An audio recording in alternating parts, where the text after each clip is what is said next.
Well, as I said earlier on, South Africa's economic trajectory is leaning very much in favor of the fourth industrial revolution. And in that vein, the country is seeking to champion innovation. But growing the digital economy is not without its own hurdles. The video game development scene is replete with eager startups, but how level is the playing field? Well, joining us to talk about the game developers in South Africa is video game developer Lulamile Mohapi. He is a managing director of Fishknife Interactive. Thank you so much for joining us this morning. Thank you, Lindi. I think maybe let's start by an explanation for our viewers at home who are wondering, so what does a video developer do? What exactly does their job entail? Explain that to us. Okay, so basically a video game a video game developer is someone who develops video games from scratch. Use video game engines such as Unity. Then you also use other engines such as Unreal Engine, Godot, and so on. There's many of that. It involves a fusion of art, creating art assets as well as coding. There's much that has to do with coding around it.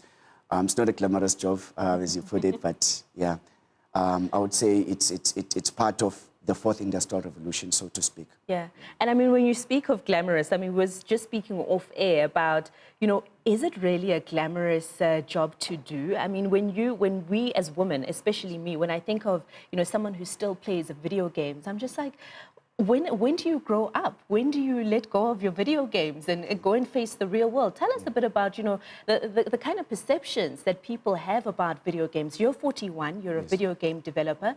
Talk to us about some of the perceptions that people have that are just not true. Yeah. First of all, the primary market, the primary audience for video game is between the ages of 31. That's according to the international publishers, your Ubisoft, your 2K Interactive, and the others. So it's something that you grow up with from your youth up until the ages of 40s and even 50s.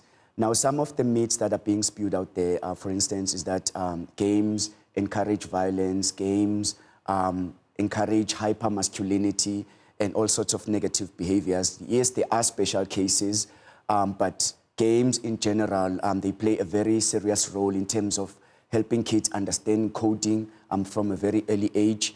They are also helpful in terms of preserving our cultural heritage, because obviously behind technology development, there is a cultural ideology that is being meted out by games, yes. And tell us about that. When you say there's a cultural element to the games, in what way? Okay, for instance, at present, I'm developing a video game on Winnie Mandela. And for me, it was inspired by an animation that was posted by the Mail and Guardian on Facebook. And so I took it upon me that why not, if you're using simulation to pay tribute to an icon such as Winnie, why don't you have an actual video game? So I started the process around last year, but what I'm doing at present is to tone down the game so that it can be accessible even to a much younger audience, because obviously the game itself is political in nature. So I mean, that's one of the things that people do not understand, that games are very much political. In their development trajectory. And maybe just paint a picture for us. When you say a game on Winnie Mandela, what are we talking here? What type of game is this? Okay, this one is a 2D. It's a 2D platformer. It has shooting mechanics, so you're shooting at other characters and they're shooting at you back.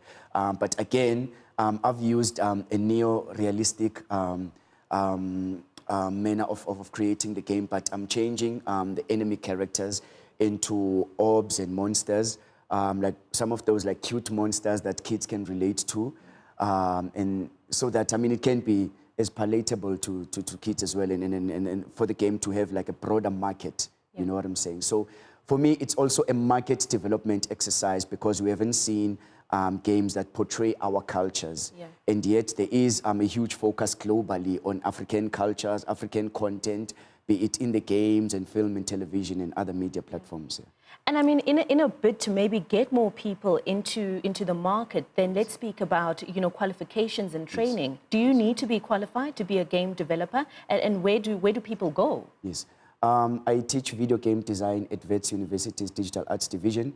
So we have a Bachelor of Arts degree as well as a Bachelor of Science Engineering degree. So which means if you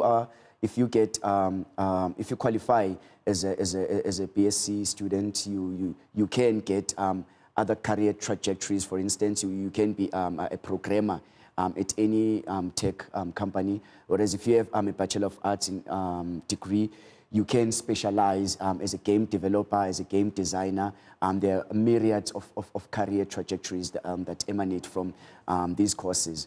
And then there are also other private colleges that exist around South Africa that focus on game design as well as animation, because it's a fusion of both animation, art, as well as engineering. So it's a fusion of your STEM subjects, your science, technology, engineering, and maths, then arts and humanities. And then there's also a burgeoning of postgraduate research at that level.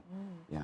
And I mean, when we speak about the sector, what's your ideal vision of, this sector in South Africa? You were speaking just now about how, the African culture, there's a huge focus on the African culture globally. Yes. And that is not necessarily portrayed even in our video games. So when you think of the video developer sector, what's your ideal vision for it? Okay. So presently, again, the Winnie Mandela video game is centered around portraying our political story, number one, and then secondly, it's portraying our cultures, because we've never seen our image, our likeness in the medium. So it's partly presenting or representing and preserving our cultural heritage within the medium. So it is kind of a start, to show South Africans that this is the way to be done and the way to follow. And then obviously there have been other developers who are portraying our cultures. For instance, you have a game called Boot Fighter, which is developed by a studio called Qualifications. And then there has been a video game that has been done on the Guptas, I think about 2 years ago, by a studio from Pretoria, where Studio Games. So there is a likeness, or I would say that there is an interest from us to portray our cultures within the medium. Obviously, from us as pioneers within the field, there will be more people who will learn how to portray our cultural heritage within the platform. Absolutely. Well, thank you so much for joining us this morning. All the best with the Winnie Mandela video game. Can't wait to see it and maybe explore it as well. Maybe you can come back and just show us exactly how it works and what you were able to put together. Oh, yes, most definitely. Thank you, Lindi. All right. Well, that was video game developer Lulamile Mohapi. He is managing director of Fishknife Interactive.